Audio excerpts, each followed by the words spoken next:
So today we're looking at what to actually buy in a healthy food shop.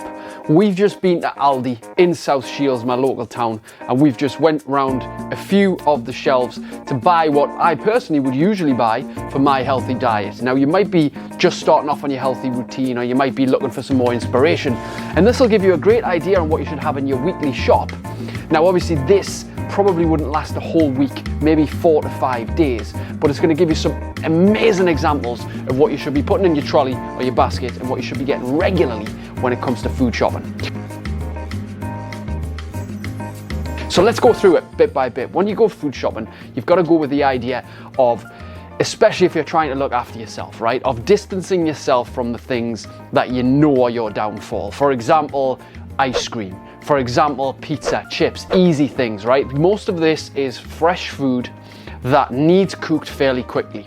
Yeah, the good thing about that is once you've paid for it, you want to use it. So we always go to the supermarket once every 3 days, if maybe 4, and we sort of buy like this so we can create meals that are fresh, that are made from scratch, and that are so much more healthier for us. So when you're shopping healthy, biggest thing I'm going to direct your attention to first is vegetables. It's amazing how much people do not eat enough vegetables in their diet. When I'm talking about vegetables, at the minute in this shop, we just got a big selection of greens. So we got the asparagus tips, we got the tender stem broccoli, and we got the trimmed Brussels sprouts. For me, it's all about convenience. And if you're a busy person, you don't want to spend hours cooking, then things like the trimmed sprouts, where you can just throw them in a steamer, 10 minutes, add them with your meal, absolutely perfect. But make sure that, you can get the peppers, you can mix color, of course, that's great, but make sure you get a good selection of vegetables to add with your meals.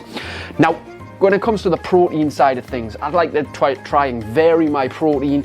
Obviously, I'm a weightlifter, I'm a fitness coach, so I like to have a little bit of a higher protein diet. Now, the problem with most people is we'll have a massively high carb diet, which works for some people, but the majority of people are out of shape, they're feeling tired, and they're simply not getting enough protein in their diet. So to vary your protein sources, here we've got fillet steak. I've also got the salmon fillets. Yes, it's farmed. It's not something that I would eat every day. There is better sources of fish out there when you get the fresh fish. The farmed stuff is not the best to have all the time, but at least it's still salmon. We've also got the free-range chicken breast. Always go free-range where you can. Always go organic where you can as well, because not only will it taste better, but the farming standards are better at the same time as well. So it's more ethic for the animals. We also have eggs. Eggs are a staple in my diet. Every day I have actually 6 eggs for breakfast, but eggs are just a fantastic source of nutrition, and they fill you up very well. A lot of people have a high carb breakfast. Now, whilst this works for a lot of people, there's a lot of people struggling with getting healthy and getting energized, and what I say to them is, look, a great bit of advice is to switch up your high porridge breakfast or your high cereal or toast carbohydrate breakfast for a protein-based breakfast. Something like eggs is a fantastic substitute. We've got some frozen berries over here to add with the vegan protein shake. Now, a lot of people trying to get in shape, get a protein shake of some sort. My personal opinion is that we should try and get ourselves away from cow's milk, because it's not really a health product that should be going in your body. Plenty of evidence to support this. I go for a vegan-based protein powder from Amazon. Now, this one in particular is the best tasting one I've seen, because a lot of them taste like ass, quite frankly. This is the best tasting one.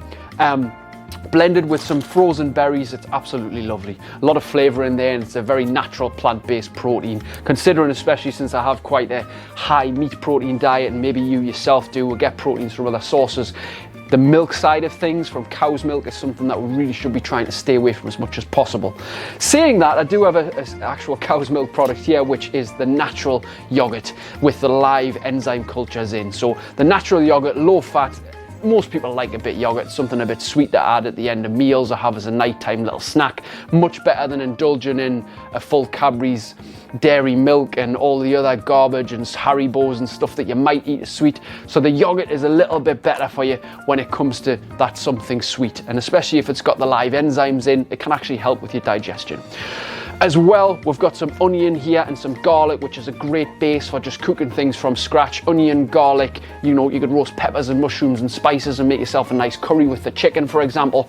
We've also got some sweet potato and rice. Again, like me, if you're like me, I like me convenience. So I'll do sweet potato every now and then. I'll chop it up, or I'll put it in the microwave as as a mash, or I'll put it in the oven to roast as sweet potato chips. The long grain rice, the steamed rice, is simply microwave rice. It's just for convenience, and it's just rice with a little bit of oil in that we'll microwave in 2 to 3 minutes. It's a convenience thing. It's one of the single ingredient foods. I eat a lot of single ingredient foods, i.e. foods that are quite simply in this chicken breast. It's chicken. You know, it's not 70% chicken, then this and that you can't pronounce. It's just chicken. So you will see some hard goat's cheese there. Goat's cheese is something I have occasionally in my diet, maybe once a week, twice at the very most. Have a little bit of goat's cheese. Most people tend to find that they see goat's cheese and sheep's cheese are more easily tolerated on the digestive system than what cow's milk is. For years and years, I've promoted people to get cow's dairy out of their diet, and the response that people have at first is hesitant, but after a while they feel fantastic. They feel more clear. They usually have a better gut, better digestive system, and there's a lot of things in the goat's cheese department which taste lovely as well. So there's a small amount of goat's cheese there, which can be beneficial for health in small quantities. We've also got obviously bananas, which are great to blend with the berries, etc., or have as a snack so you're not snacking on crap. And also 70% dark chocolate. That's my go-to, to have a little bit chocolate in the house if you feel it, rather than go to your crappy cheap high sugar chocolates. Something 70% and over can be great for curbing that chocolate craving.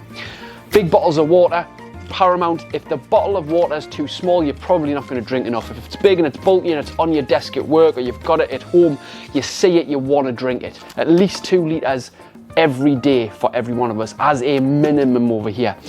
And last but not least are my 2 secret ingredients, which I add to almost everything that I cook and eat.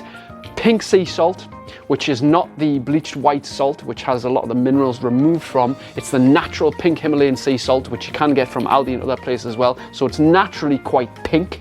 That's why obviously it's called pink sea salt. Sprinkle that lovely to season your food, as well as balsamic vinegar or balsamic glaze.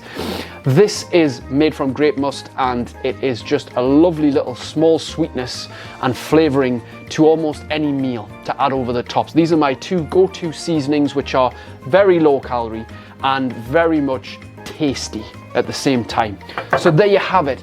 In your shop, as much of this as you can, the good stuff, single ingredient foods, the odd little bit dairy, you've got a small bit goat cheese, small bit yogurt. But apart from that, this is a great variety of healthy, nutritious foods that you should have in your shopping list every single week. Have a great day. How would your life look like with more motivation, energy, and self-control? My second book, Supercharged, is available now, the modern day guide to creating outstanding levels of energy, motivation, and self-control. Head to superchargedbook.com to get your copy right away.